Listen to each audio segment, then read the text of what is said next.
tenga en cuenta que podemos compartir, hacer pasantía. Nosotros no podemos hacerlo todos, tienen que aprenderlo ustedes. Y la idea es que vean qué cosas tener en cuenta para que después sigan enseñándole a los demás cómo hacerlo bien. Tal cual. Muchas Vale, gracias, Karim. gracias. Okay, thank you very much, Professor Karim Sapak. It was a great presentation. So we move on to the next speaker now, who is also from Argentina. The next speaker is Dr. Luis Miguel Rodriguez. I would introduce him in Spanish, since he's also Argentinian. Luis Rodríguez es doctor en física del Instituto Balseiro. Es investigador del Instituto de Nanociencia y Nanotecnología en el laboratorio Tandem del Centro Atómico de Bariloche. Es especialista en física de superficies, así que creo que conecta perfecto con la charla de Karim de recién, y caracterización de nuevos materiales con técnica de análisis por haces de iones. El título de su presentación es Técnicas de análisis por haces de iones, espectroscopía PIXE y RBS, una introducción a estas herramientas poco conocidas. Luis, si me das un minutito más, lo digo en inglés para la audiencia que no es hispanohablante. Te doy, dale más. So Dr. Luis Miguel Rodriguez is a doctor in physics from the Balseiro Institute. He's a researcher in the Institute of Nanoscience and Nanotechnology in the Tandem Laboratory of the Centro Atómico Bariloche. He's a specialist in physical and surface physics and characterizations of new materials, which analysis by ion ACE, I guess that's the right translation, ion ACE analysis. Ion beam analysis. Thank you, Luis. So with that, I would like to leave the floor for Luis Miguel. Adelante, Luis. Gracias. Bueno, muchas gracias. Gracias por invitarme. Mi charla va a ser en español. So, those who doesn't speak Spanish, I beg your pardon. Please write me down if you want to speak about the talk, if you understand anything. Bien, vamos un poco entonces a la charla. Como dijo Alejandro, técnica de análisis por haces de iones. PIXE y RBS, técnicas que tal vez no sean tan conocidas, pero se hacen acá en Argentina y se hacen en Bariloche, que es el laboratorio donde yo trabajo. Paseo rápido por cómo es el laboratorio. El laboratorio está formado por 4 investigadores y 2 técnicos, y en la telaraña institucional que nos tiene colgados, el tándem, así se llama, está en el Centro Atómico Bariloche, que pertenece a la Comisión Nacional de Energía Atómica, y los investigadores somos en su mayoría del CONICET. En particular, yo soy del Instituto de Nanociencia y Nanotecnología, que es una unidad mixta con CONICET. Así que bueno, tenemos ahí muchos ganchitos de los cuales nos agarramos. Ahí se puede ver abajo sitios web donde tienen un poco más de información sobre el laboratorio. Bien, empezamos entonces. Las espectroscopías que se basan en tirar cosas sobre cosas se usan mucho. Con iones, electrones, fotones, y bueno, da mucha información, principalmente información química estructural, ¿no?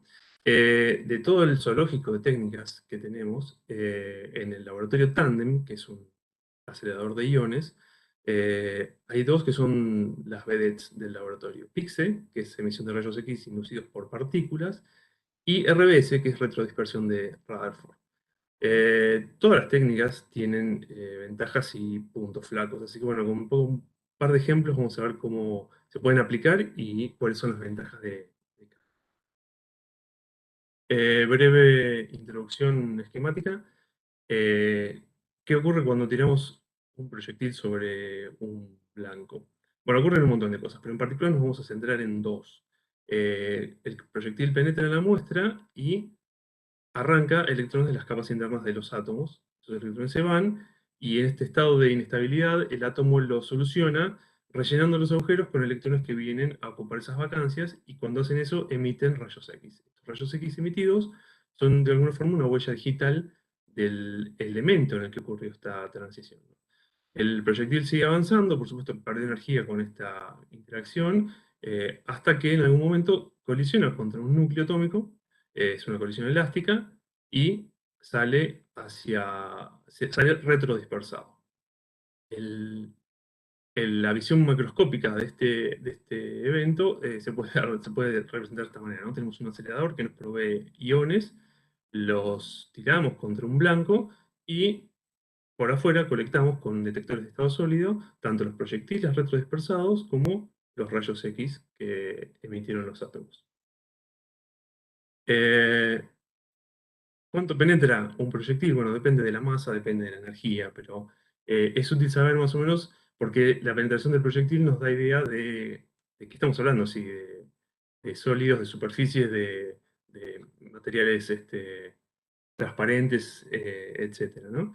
Acá hay dos simulaciones. Una es con helio o partículas alfa de 2 MeV, la otra son protones de 2 MeV, la misma muestra, un cristal de arsenuro de galio. Y acá vemos que tenemos una penetración de 5 micrones y en otro caso tenemos 30 micrones. Esto depende del interés, puede llegar a ser superficie o puede ser un sólido completo, digamos, ¿no? Pero bueno, está bueno entender más o menos cuál es la profundidad de acción de nuestra técnica. Eh, la máquina que usamos para tirar esas bolitas es un acelerador de iones. Se puede, se puede describir de esta forma, ¿no? Tenemos fuentes de iones, en nuestro caso tenemos dos, una de estado gaseoso que nos provee helio, y otra de estado, digamos, sólido, que en un blanco estado sólido uno bombardea cesio y genera una sopa de iones, los cuales se extrae el que le interesa. Los iones que necesitamos son iones negativos. Con iones negativos nosotros podemos, después de un filtrado, acelerarlos hasta la mitad del terminal. Hay un potencial positivo. En la zona media del terminal, de alto potencial, hay un flujo de nitrógeno. Ese flujo de nitrógeno le saca el electrón extra que tenía el ion y le saca algunos más. Entonces transforma nuestro ion negativo en un ion positivo. Entonces tenemos un ion positivo en un campo eléctrico positivo, se repele y se vuelve a acelerar hacia el final de la línea. Lo filtramos con un nuevo imán y tenemos un ion que tiene como energía 1 más Q por el potencial, donde Q es la carga que adquirió en la segunda parte del acelerador. De ahí tándem, porque son dos partes. Luego de filtrado, lo metemos en la línea de análisis y pasa por una serie de ópticas electrostáticas y llega a nuestra cámara de análisis, que es donde ponemos la muestra. La cámara de análisis y donde están los detectores, por supuesto. Esta cámara de análisis está en alto vacío, y eso ya es una limitación al tipo de muestras que podemos poner, ¿no? No se pueden poner muestras que tengan agua, por ejemplo, que puede llegar a ser interesante. El diámetro típico del haz es entre 1 y 2 milímetros. Eso nos ayuda a pensar qué tipo de muestra podemos llegar a medir. Pero si llega a ser necesario, tenemos una lente de microhaz que nos achica el haz hasta 20 micrones aproximadamente. Y esta es la foto de lo que acabo de dibujar. Acá se puede ver, esta mancha azul serían las fuentes de iones, el tanque donde en el medio está el potencial de aceleración, el imán, analizador, que es el que filtra los iones, la línea electrostática de enfoque y nuestra cámara de análisis al final de la línea. Y acá tenemos un poco el tipo de muestras que ponemos. Como pueden ver, las muestras son variadas. Estas son unas pastillas de yerba prensada, estas son valvas de caracoles de la zona. Estos son films de óxido de uranio sobre silicio. Los tamaños son tamaños humanos, y no necesita ningún tipo de preparación especial. La muestra se puede poner tal como está. Como dije, no puede tener agua, pero bueno, bastante libre el tema de qué se puede medir en este equipo. Volvamos entonces al esquemita de colisión y recordemos un poco lo que pasaba con Pixel. Nosotros tenemos un proyectil que entra en el átomo, arranca un electrón y el átomo se desexcita emitiendo un fotón de rayos X. Hay muchas formas de arrancar electrones. Una bastante conocida es usar electrones para arrancar electrones. Esa técnica se llama EDS y funciona más o menos similar, pero si la comparamos, tiene una desventaja impresionante, que es que los electrones tienen mucha radiación de frenamiento. Entonces nos llenan de fondo el espectro. Si uno quisiera ver qué hay debajo de ese fondo, lo que necesitamos es, por ejemplo, PIXE, que es una técnica que no tiene los problemas de los electrones y nos permite remover todo este fondo de radiación de frenamiento y ver qué es lo que hay debajo de esta montañita. Es como tratar de hablar en un bar muy concurrido y no poder, entonces salimos a la vereda y finalmente podemos charlar. Si vemos esto, podemos darnos cuenta de que sacando todo el fondo de EDS, aparecen picos muy chiquitos, y acá está el verdadero gol de esta técnica, que es que nos permite ver concentraciones muy bajas de los elementos. Esta técnica se usa principalmente para ver composiciones de trazas. En este gráfico de sensibilidad, nos paramos entre 2 y 3 MeV de energía de protones, podemos ver que estamos cubriendo un montón de... Estamos cubriendo, digamos, el mejor rango para ver sensibilidad en casi todas las masas de la tabla periódica. Y entre 2 y 3 MeV es la energía del protón que se usa para hacer análisis con esta técnica, ¿no? Efecto típico de PIXE es, ya lo habían visto recién, pero bueno, este es uno nuestro. Este es un fémur de oveja, en donde podemos ver picos que están asociados a distintos elementos, ajustados con un software dedicado. Como es un hueso, tiene un montón de carbono, un montón de oxígeno, fósforo y un montón de calcio. Se puede ver también que hay picos que no tienen nombre, y esos picos que no tienen nombre porque no son elementos, sino que son picos producidos por un defecto propio que tiene la técnica, que es que los detectores, cuando reciben un fotón en coincidencia con otro fotón, no saben que son dos fotones, entonces lo analizan como un único fotón con energía de la suma de los dos.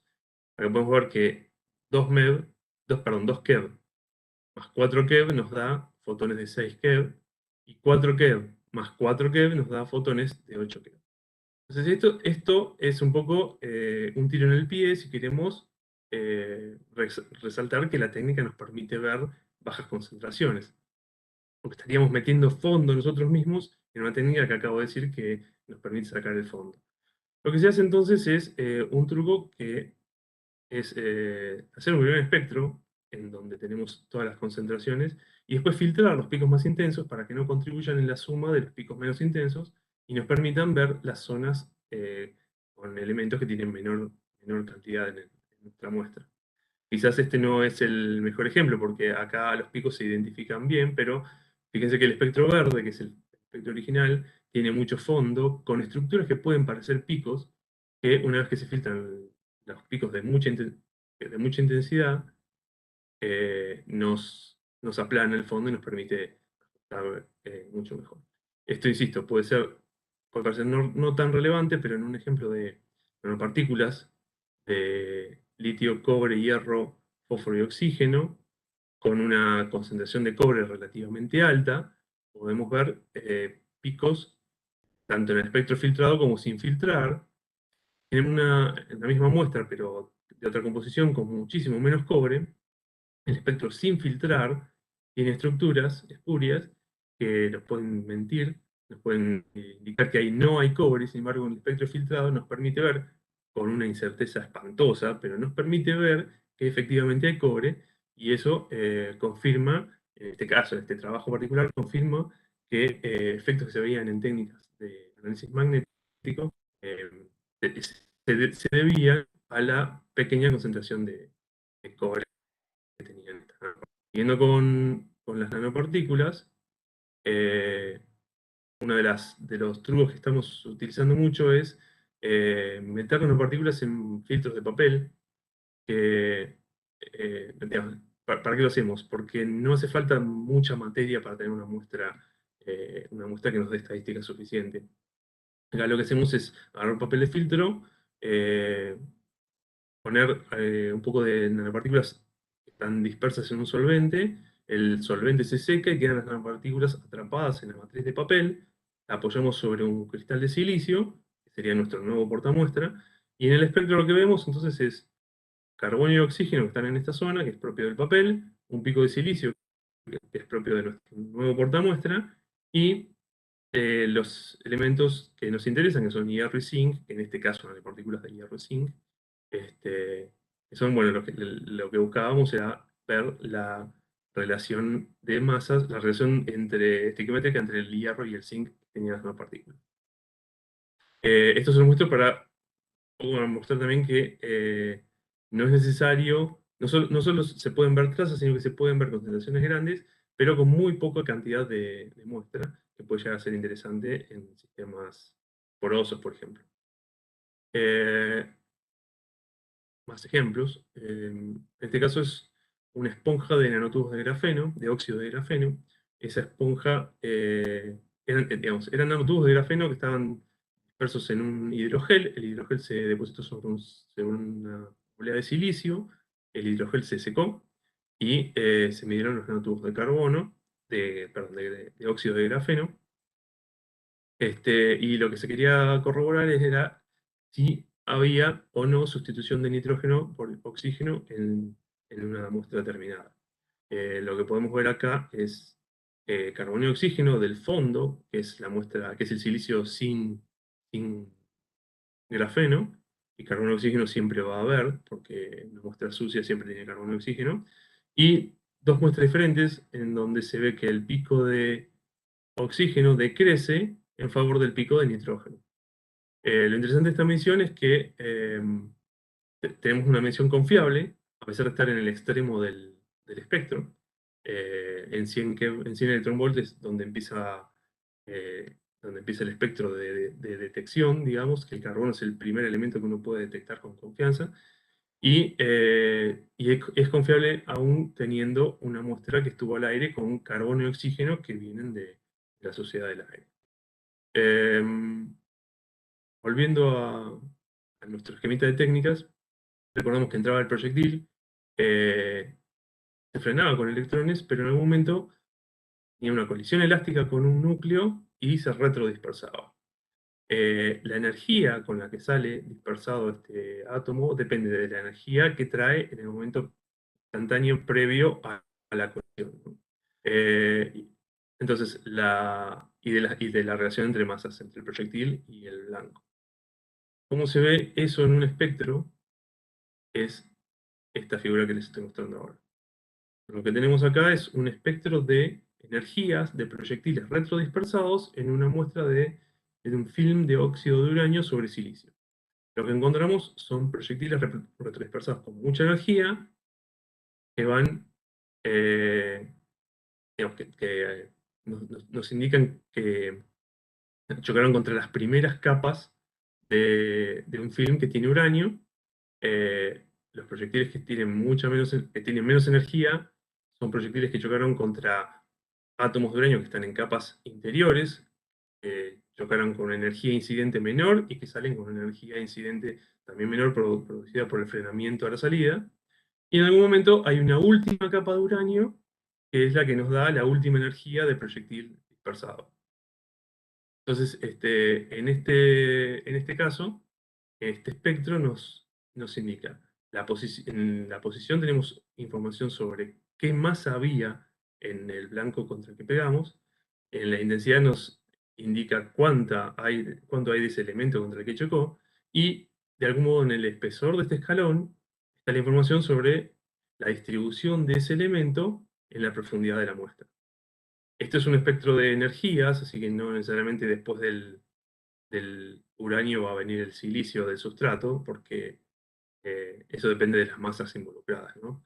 No es un dibujo no es un gráfico de capas de un dibujo hecho con PowerPoint, ¿no? Entonces lo que tenemos que relacionar acá es la energía, la intensidad y el espesor de nuestra capa.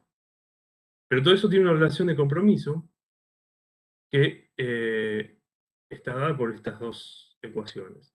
En principio tenemos acá la sección eficaz. La sección eficaz de colisión es la probabilidad que tiene un proyectil de encontrarse con otro átomo. Acá podemos ver que la sección eficaz aumenta con la masa. ¿Esto qué quiere decir? Que para masas grandes tengo mucha más sensibilidad que para masas chiquititas. Dicho más rápido, puedo tener más precisión midiendo la concentración de masas grandes que de masas livianas. Por otro lado tenemos el factor cinemático. El factor cinemático nos dice nos da información sobre cuán fácil es para mí identificar la masa contra la que está chocando mi proyectil. Y esta curva está dada por esta ecuación de acá. Lo que me dice es que entre masas de 1 a 50, 60 aproximadamente, tengo una variación alta, y a partir de 60 esto se plancha. ¿Qué quiere decir? Que entre 0 y 50 voy a poder discriminar bien cuál es el nombre del elemento contra el que chocó, y a partir de 50 a 60 no voy a saber exactamente contra qué chocó mi proyectil. Si quiero saberlo, tendré que utilizar otra técnica. Esto en particular nos pasó, teníamos films de uranio y de oro, el oro y el uranio tienen masas muy diferentes y sin embargo los escalones estaban ubicados más o menos en la misma posición. O sea que bueno, acá tenemos una relación de compromiso. Para masas altas puedo medir muy bien cuánto tengo, pero no puedo saber qué es lo que tengo. Para masas livianas puedo determinar muy bien qué es lo que tengo, pero la incerteza en la concentración es mucho mayor. Bueno, para masas intermedias habrá que ver si sirve. Acá un par de ejemplos de los espectros de RBS. Estos son films de hierro y galio sobre silicio. Films de hierro y galio de la misma concentración con distinta espesor de film. Uno puede ver que los escalones correspondientes a los elementos que constituyen el film se van engrosando, y eso, ajustados apropiadamente con un software que viene dedicado, eso nos da información sobre el espesor de las películas. No solo nos da información sobre el espesor, sino que podría darnos información sobre el perfil de profundidad que tiene la concentración de un elemento dado a lo largo del film, ¿no? En el caso bueno, en el caso previo, perdón, uno tiene films relativamente gordos, que son 23 nanómetros, el más chiquito. Entonces la pregunta es, bueno, ¿cuál es el menor espesor que puedo llegar a medir? El menor espesor va a depender, por supuesto, del proyectil y de las masas involucradas en el film, pero un ejemplo que tenía por acá, seguimos con films de hierro galio. Acá tenemos el espectro de RBS de hierro y galio, y semanas más tarde, medidos con otra técnica, vimos que las muestras tenían óxido de galio superficial, una capa de óxido de galio de 3 nanómetros superficial. Cuando vimos eso, dijimos, bueno, lo primero que pensamos fue que la técnica no era capaz de ver un film de 3 nanómetros de óxido de galio sobre la superficie. Sin embargo, haciendo una simulación con el programa que utilizamos para ajustar, nos daba que de haber habido un film de óxido de galio de 3 nanómetros, tendría que haberse manifestado como un pico en el flanco anterior del galio. Y esto lo confirma mediciones que hicimos sobre otros films de hierro galio de incluso mucho menos espesor, ¿no? 1,5 nanómetros de espesor. Podemos ver que tenemos hierro y galio que la técnica los detecta perfectamente. Así que lo que concluimos con esta medición es que al momento de medir el film no había galio superficial, y lo que ocurrió fue un proceso de envejecimiento en donde el galio migró hacia la superficie y no tuvo nada que ver con la capacidad de la técnica. Disculpa, Luis. Decime, 2 minutitos así terminamos y podemos 2 hacer una minutos, ¿no? pregunta. Eso. Dale. Bueno, ejemplo de color, salto muy rápido, film de hierro y galio sobre vidrio. Esto es para mostrar cómo todas las componentes del vidrio pueden ser ajustados mediante esta técnica. Y recordamos de nuevo por tercera vez lo que ocurre en la colisión. Tenemos el proyectil que genera una inestabilidad en un átomo y nos provoca, nos emite en rayos X, y tenemos el proyectil que se retrodispersa con la colisión con un núcleo. La pregunta es, ¿se pueden medir las dos cosas al mismo tiempo? Y la respuesta es sí, se puede. Y de hecho es muy saludable hacerlo. Acá tenemos de nuevo films de hierro y galio. La medición con RBS nos da que tenemos un 11% de galio, la medición con PIX nos confirma que tenemos un 11% de galio, y esto nos sirve para aplicar después la misma medición con PIX al blanco del cual se usa el hierro y el galio para crecer el film. Y bueno, en particular en ese caso vimos que la cantidad de galio que llegó a la muestra es menor de la que salió de la pastilla usada como blanco. Así que bueno, se utiliza esta información, por ejemplo, para corregir la, el proceso de crecimiento del film. Conclusiones. Las técnicas se pueden aplicar y trata de mostrar ejemplos de cómo sirven para un montón de casos diversos en varias áreas. La espectroscopía PIXE tiene su característica principal en la posibilidad de detectar bajas concentraciones de elementos. La espectroscopía RBS tiene, por otro lado, la característica de ser muy interesante para determinar la concentración en profundidad sin romper la muestra, ¿no? sin la necesidad de ir destruyendo la muestra a medida que vamos avanzando. Esto es parte de la cuarta conclusión, ¿no? Las técnicas no son destructivas. Si bien hay daño por radiación, no necesitan destruir la muestra para medir. La información que dan es multielemental y el espectro de medición se toma relativamente rápido, en cuestión de minutos, suerte alguna hora, uno ya tiene información sobre la concentración y el perfil de profundidad de un film, por ejemplo. Así que bueno, con esto termino. Escriban, por favor, no me molesta la consulta. Tenemos ganas de colaborar con los que tengan ganas de venir. Así que nuevamente agradezco la invitación y estoy acá para que pregunten lo que se les ocurra. Muchas gracias, Luis. Nosotros somos los agradecidos de tenerte acá con nosotros, contándonos de estas técnicas que son muy útiles, digamos, para los materiales con los que trabajamos y por ahí no son tan comunes todavía en literatura, así que necesitamos aprenderlo de alguien que sepa.